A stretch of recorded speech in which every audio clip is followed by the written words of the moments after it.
برے اعمال کی سزا۔ لقمان ویسے تو بہت ذہین اور لائق بچہ تھا۔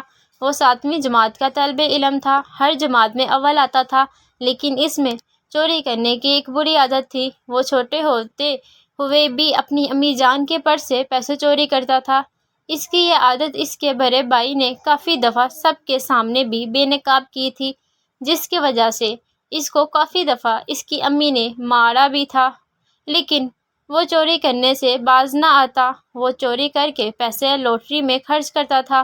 وہ سارا دن لاٹری کی دکان میں رہتا۔ اس کی امی اس کی اس عادت سے سخت پریشان رہتی تھیں۔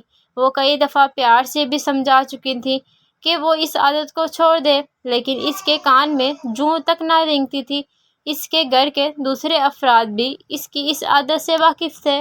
ایک دفعہ کچھ یوں ہوا کہ وہ گھر سے سودا لینے کے لیے نکلا تو 2 گھنٹے ہونے کو تھے کہ اس کا کچھ پتہ نہ تھا۔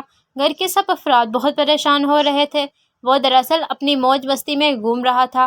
اچانک ایک نقاب پوش نے اس کو قابو میں کیا اور اس کو زبردستی اپنے ساتھ لے جانے لگا۔ لقمان رو رہا تھا، لیکن اس نقاب پوش نے لقمان کی ایک نہ سنی اور اس وقت اپنے آپ کو برا بھلا کہہ رہا تھا کہ اگر وہ اپنے والدین اور گھر والوں کی بات مان لیتا تو اس کو آج یہ دن نہ دیکھنا پڑتا، لیکن اب پچھتانے کا کیا ہوتا۔ جب چڑیا چھپ گئی کھیت، لقمان اسی عالم میں روتا روتا اٹھ بیٹھا۔ اس کو اپنے اوپر یقین نہیں آ رہا تھا کہ وہ اپنے بستر پر تھا۔ وہ ایک خواب تھا، دراصل وہ خواب دیکھ رہا تھا۔ وہ جب روتا روتا اٹھا تو اس کی امی جان جو اس کے پاس سوئی ہوئی تھی، وہ اس کے رونے سے اٹھ بیٹھی۔ جب امی جان کو سنایا، وہ اس وقت بہت زیادہ ڈرا اور خوف زدہ ہوا تھا۔ اس کی امی جان نے اس کو تسلی دی اور سمجھایا کہ اللہ تعالیٰ کی طرف سے تم کو وارننگ دی گئی ہے کہ تم اب بھی ٹھیک ہو جاؤ اور تمام برے اعمال ترک کر کے اللہ کے نیک بندے بن جاؤ۔ اور اب بھی لگاتار روتا جا رہا تھا۔ امی نے اسے تسلی دی اور سمجھایا کہ تم اب بھی اللہ تعالیٰ سے اپنے گناہوں کی معافی مانگ لو، بے شک اللہ تعالیٰ معاف کرنے والوں میں سے ہے۔ قرآن مجید میں بے شمار مقامات پر یہ آیا ہے کہ وہ اللہ تعالیٰ معاف کرنے والا اور نہایت مہربان ہے۔ چونکہ لقمان نے اپنی امی سے وعدہ کر لیا کہ وہ آئندہ کبھی بھی جھوٹ نہیں بولے گا اور خاص طور پر چوری سے پرہیز کرے گا۔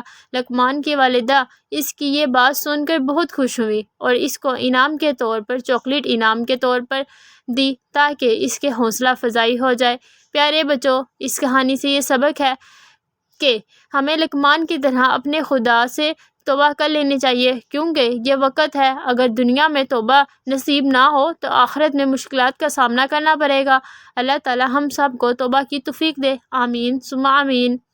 I hope you like my videos, so please don't forget to subscribe my channel and press the bell icon. Thank you. اللہ حافظ.